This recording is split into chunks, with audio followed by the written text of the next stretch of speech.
120 জন মার্কিন সেনা সদস্য সহ বাংলাদেশের কক্সবাজার বিমান ঘাঁটিতে একটি গোপন বৈঠক এবং কোনো ধরনের ইমিগ্রেশন প্রক্রিয়া ছাড়াই মার্কিন সেনাদের একটি দল বাংলাদেশে প্রবেশ করেছে। বলাই বাহুল্য বলা হচ্ছে যে এটি একটি সেনা মহড়া, কিন্তু বলে রাখা দরকার যে সেনা মহড়া নিয়ে চট্টগ্রাম ও কক্সবাজারে যে মার্কিন যুক্তরাষ্ট্র ও বাংলাদেশ সশস্ত্র বাহিনীর একটি যৌথ সামরিক মহড়ার কথা বলা হচ্ছে, সেই মহড়া নিয়ে যে প্রবল গোপনীয়তা রক্ষা করা হচ্ছে সেটি প্রশ্ন তুলছে বাংলাদেশের সার্বভৌমত্ব, বাংলাদেশের নিরাপত্তার হুমকি নিয়ে। গত 10 সেপ্টেম্বর ইউএস বাংলা এয়ারলাইন্সের একটি ফ্লাইটে ঢাকা থেকে চট্টগ্রামে এসে পৌঁছান মার্কিন সেনাবাহিনী ও বিমান বাহিনীর প্রায় 120 জন সদস্য। তাদের থাকার ব্যবস্থা করা হয়েছে শহরের র্যাডিসন ব্লু বে ভিউ হোটেলে, যেখানে তাদের জন্য 85টি কক্ষ আগে থেকেই সংরক্ষিত ছিল। তবে উদ্বেগের বিষয়টি হল যে হোটেলের গেস্ট রেজিস্ট্রারে তাদের কারো নাম বা পরিচয় নথিভুক্ত করা হয়নি, যা এই অভিযানের গোপনীয়তা এবং স্পর্শকাতরতাকে স্পষ্ট করে তুলছে। এবং অন্যান্য গণমাধ্যম বলছে যে চট্টগ্রামেই তাদের কার্যক্রম নিয়ে তারা সংবাদ পরিবেশন করছে, কিন্তু সত্যি কথাটি হলো যে মার্কিন সামরিক প্রতিনিধি দলের একটি অংশ চট্টগ্রামের কার্যক্রমে রয়েছে, আর অন্য আরেকটি অংশ কক্সবাজার বিমান ঘাঁটি পরিদর্শন করছে। সেখানে বাংলাদেশ বিমান বাহিনীর ঊর্ধ্বতন কর্মকর্তারা রয়েছেন এবং তাদের সঙ্গে একটি রুদ্ধতার বৈঠকে তারা মিলিত হয়েছে। এই বৈঠকের আলোচ্যসূচি, উদ্দেশ্য, কর্মপরিকল্পনা এসব সম্পর্কে কিছুই জানানো হয়নি।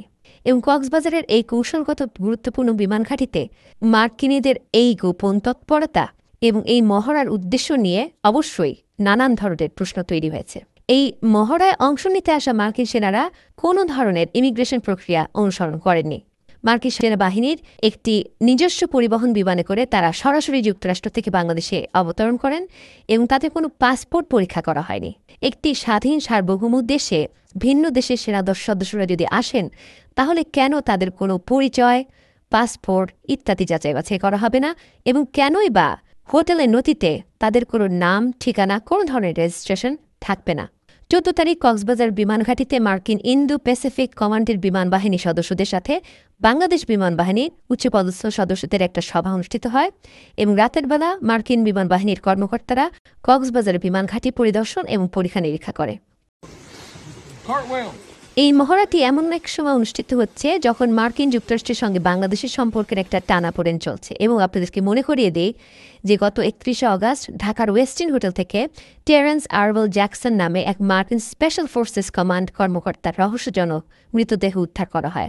তিনি কিভাবে মারা গেছেন সেটি জানা যাচ্ছে না এবং তার লাশের কোনো ময়নাতদন্ত করা হয়নি, বরং কোনো পরীক্ষা নিরীক্ষা ছাড়া মার্কিন দূতাবাস চুপচাপ তাদের এই লাশটি জিম্মা নিয়ে নেন।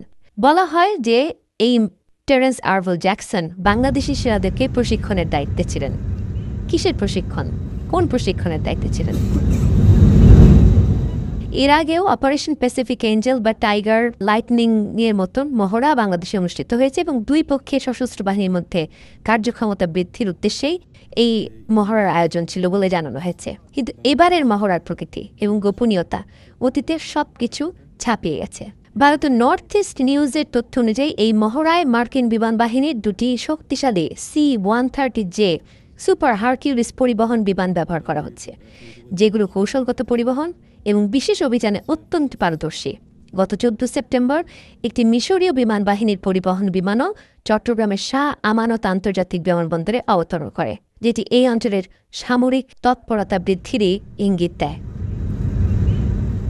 20 সেপ্টেম্বর এই মার্কিন সেনাদের দলটি চট্টগ্রাম ত্যাগ করার কথা থাকলেও তাদের যে গোপনীয় চলাফেরা এবং নজিরবিহীন উপস্থিতি সেটি দেশ নিরাপত্তা বিশ্লেষক এবং আন্তর্জাতিক সম্পর্ক বিশ্লেষক সকলের জন্যই চিন্তার কারণ হয়ে দাঁড়িয়েছে। বলে রাখা ভালো যে আন্তঃবাহিনী জনসংযোগ পরিদপ্তর বা ISPR এখনও পর্যন্ত এই মহড়া বিষয়ে বা তাদের গতিবিধি বিষয়ে কোনো কথা বলেননি। অনেকেই বলছেন এটি সেনা মহড়া নয়, সেনা মহড়া এরকমভাবে গোপনে হয় না, এটি US স্পেশাল অপারেশন কমান্ড তাদের দেশ দখল, অর্থাৎ জুলাই দাঙ্গা ও সরকার পরিবর্তনের মূল যে লক্ষ্য সেটি এখন প্রকাশিত হচ্ছে ক্রমে বাংলাদেশের নিয়ন্ত্রণ এবং বাংলাদেশের চট্টগ্রাম, কক্সবাজার, পার্বত্য চট্টগ্রামের নিয়ন্ত্রণ বিদেশিদের হাতে চলে যাবে এবং আমাদেরকে তাকে দেখতে হবে। প্রশ্নটি কি খুব অমূলক? সেন্ট মার্টিনে এই 1 বছর 1 মাস ধরে কি হচ্ছে? পর্যটকরা কেউ যাচ্ছেন না, সেন্ট মার্টিনের কোনো খবর সংগ্রহ করা যাচ্ছে না, কোনো গণমাধ্যম সেখানে ঢুকতে দেওয়া হচ্ছে না। কি হচ্ছে সেন্ট মার্টিনে? সেন্ট মার্টিন কি বাংলাদেশের দখলে আছে এখনও? প্রশ্নগুলো থাকলো। চট্টগ্রাম বন্দর এর মধ্যেই বিদেশিদেরকে দিয়ে দেওয়া হবেই, সেটি খুব তৃপ্ত কণ্ঠে জানিয়েছেন খোদ ডক্টর ইউনূস। তার মানে চট্টগ্রামের অনেক বড় একটি অংশ কিন্তু এর মধ্যে চলে গেছে বিদেশিদের হাতে। দর্শক, প্রশ্নগুলো রেখে গেলাম, সেই প্রশ্নগুলোর উত্তর খুঁজে বের করবেন আপনারা এবং দেখবেন আপনারা। সতর্ক থাকুন, দেশটা কিন্তু বিক্রি হয়ে গেল বলে।